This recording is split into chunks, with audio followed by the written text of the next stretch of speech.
Hello and welcome to this October 12th, 2010 video version of Invested Central's Chart of the Day. I'm Tom Bowley, Invested Central's Chief Market Strategist, and it's my pleasure to provide you today's Chart of the Day.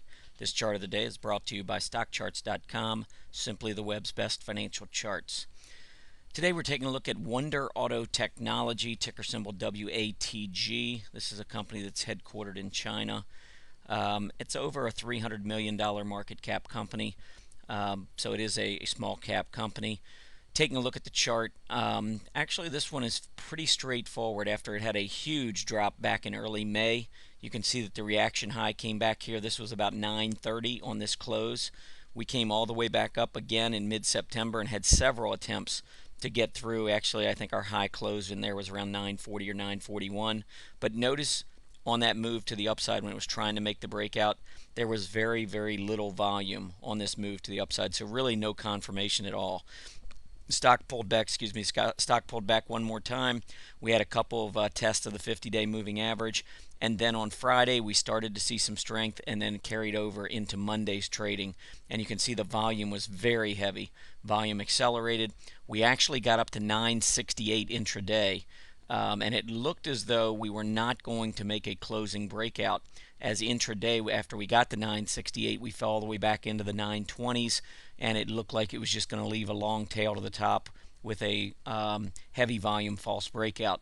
But instead of finishing down the 920s, we actually came back again late in the afternoon, finished at 945, so it wasn't exactly like we blew away the closing resistance. I would have liked to have seen a close up closer to the high of the day. I think 965, 970 would have been more impressive.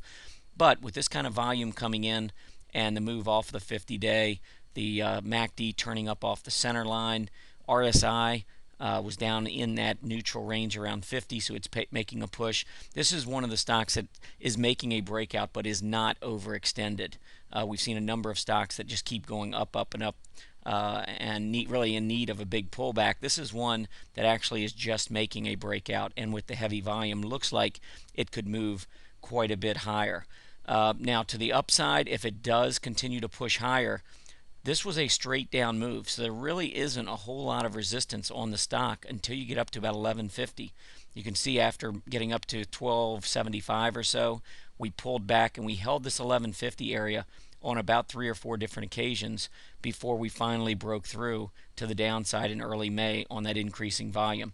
So as we turn higher, if we can sustain this breakout above $9.41, add to it in Tuesday's trading, there's certainly a possibility that this stock will run from the 940, 950 area and eventually try to push up to about this 1150 area, which is where we completely broke down from back in early May. I hope you've enjoyed our presentation today. Be sure to check out our chart of the day every day at investedcentral.com. While you're there, sign up for our free weekly Market Pulse newsletter and have the chart of the day emailed directly to you. Happy trading.